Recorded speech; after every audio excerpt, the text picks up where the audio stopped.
Уважаемые жители республики, Бурлун, добрый день.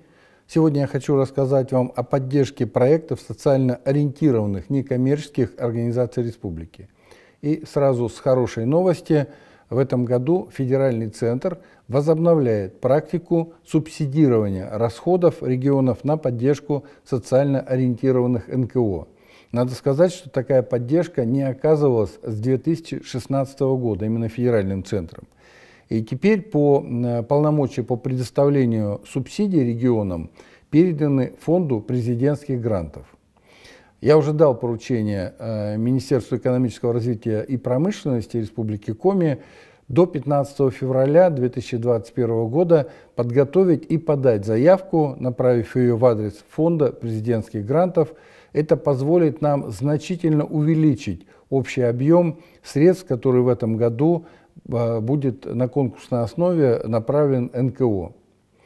Хочу сказать, что такой вид поддержки очень востребован в нашей республике. В прошлом году в рамках конкурса грантов главы республики на развитие гражданского общества из республиканского бюджета было выделено 30 миллионов рублей. Победители конкурса стали 62 социально ориентированные НКО. Размер грантов, полученных ими на реализацию проектов, составил от 95 тысяч рублей почти до 1 миллиона рублей, 997 тысяч рублей.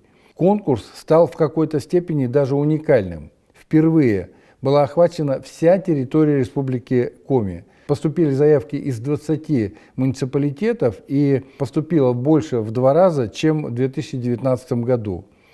138 социально ориентированных НКО на общую сумму более 68 миллионов рублей.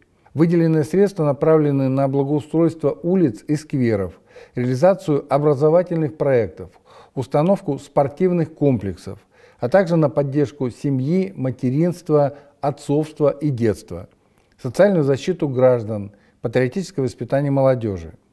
В качестве примера уже реализованных проектов хочу привести пример село Ношуль, это Прилузский район, где на средства гранта установлен арт-объект, это эмблема села, по следам истории села Ношуль. Данный объект отображает историческое наследие села и способствует формированию интереса к его истории у подрастающего поколения, а также является теперь и визитной карточкой села.